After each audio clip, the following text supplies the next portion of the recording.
The clink of her wineglass against mine echoed like a gunshot in the quiet dining room. "To us," Sarah said, her voice soft as velvet. Her eyes locked on mine with a warmth that felt like home. But something in her smile flickered. A shadow, a hesitation, like a candle fighting a draft. I raised my glass, my heart thudding, and drank deeply, trying to drown the unease that had been clawing at me for weeks. The dining room glowed under the chandelier's amber light, casting long shadows across the oak table. Her homemade lasagna sat untouched, steam curling upward like a ghost. The air smelled of garlic and regret. Sarah's fingers toyed with the stem of her glass, her nails, painted red, a color she hadn't worn in years, catching the light.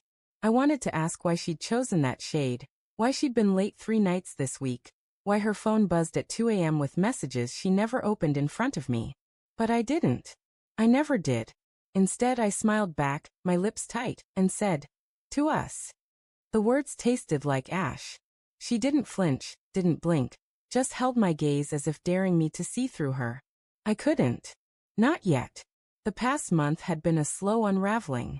Sarah, my wife of 8 years, had always been the steady one, her laughter a lighthouse in my storms. But lately she'd been distant, her eyes drifting to some far-off place when she thought I wasn't looking. At first, I chalked it up to work stress. Her promotion at the law firm had come with late nights and weekend meetings. "It's just temporary," she'd said, her hand brushing mine as we lay in bed, her touch familiar yet foreign. I believed her because I wanted to. Because love makes you blind before it makes you bleed. Tonight, though, the air felt heavier, like the moment before a storm breaks. She'd insisted on this dinner, her voice bright over the phone that afternoon. "Let's make it special, David," she'd said. "Just you and me." I'd spent the day imagining a return to normalcy, a night to stitch us back together. But now, sitting across from her, I felt like a man staring at a locked door, knowing the key was lost. "David," she said, her voice cutting through my thoughts, "you're quiet tonight." Her smile was a mask, perfect and practiced. She leaned forward, her blouse slipping slightly to reveal the edge of a necklace I didn't recognize. A thin silver chain with a small, heart-shaped pendant. My stomach twisted. I'd never seen it before, not in the jewelry box we shared, not in the gifts I'd given her. Just tired. I lied, my eyes fixed on that pendant. It gleamed like a secret, taunting me. Long day at the office. I forced a chuckle, but it sounded hollow, like a stone dropped in a well. Her gaze flickered, and for a moment, I thought I saw guilt in her eyes. Or was it fear? "You work too hard," she said, her tone light but her fingers tightening around her glass. "You should take a break.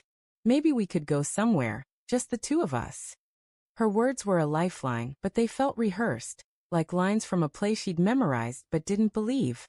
"Yeah," I said, my voice barely above a whisper. "Maybe."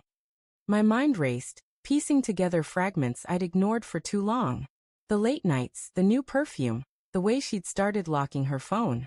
Each one a splinter under my skin, too small to notice until they festered. The conversation drifted to mundane things, her coworker's new car, my upcoming presentation, but every word felt like a step toward a cliff. I watched her, searching for cracks in her facade. The way she tucked her hair behind her ear, the way her laugh didn't quite reach her eyes. I wanted to grab her shoulders, shake her, demand the truth. But what if I was wrong? What if I was the paranoid one, seeing shadows where there was only light? Then her phone buzzed, rattling against the table like a warning.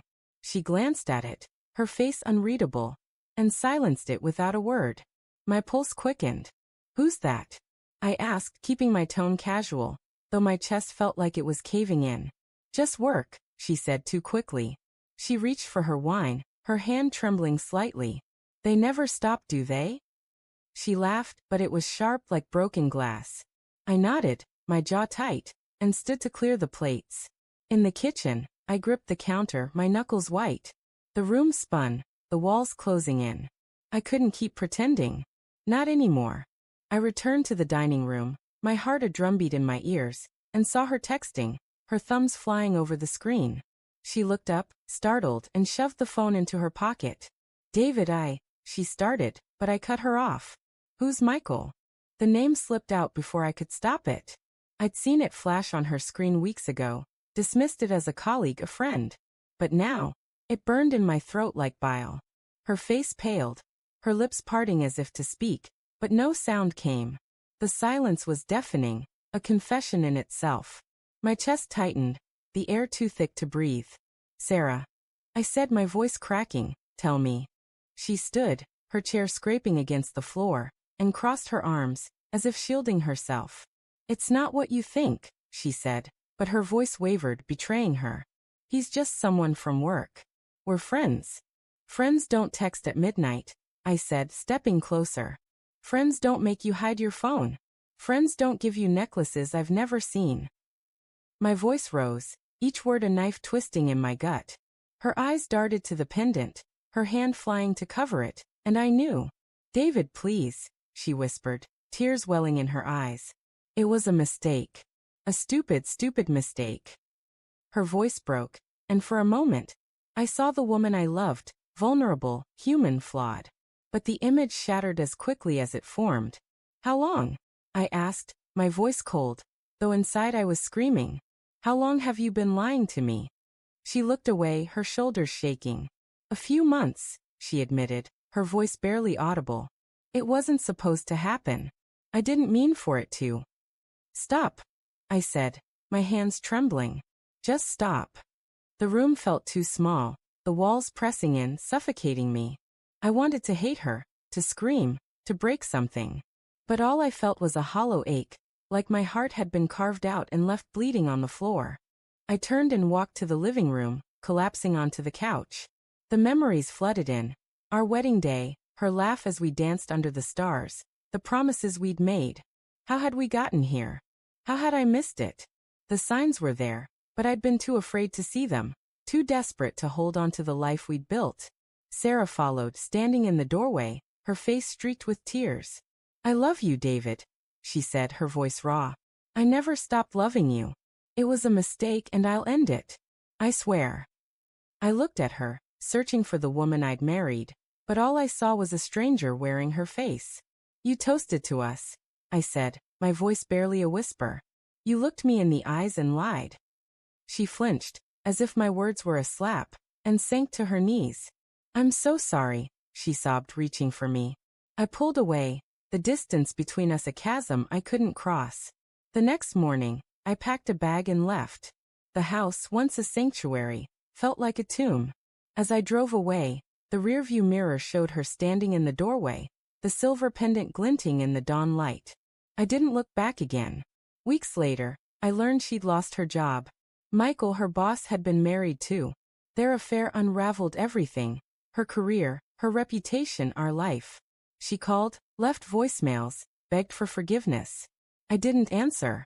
Not because I hated her, but because I couldn't trust myself to love her again. The truth was, I hadn't flinched at her toast because I wanted to believe in us. But that night, when the shadow of her betrayal became undeniable, I lost everything too. My faith in love, my sense of home, my heart.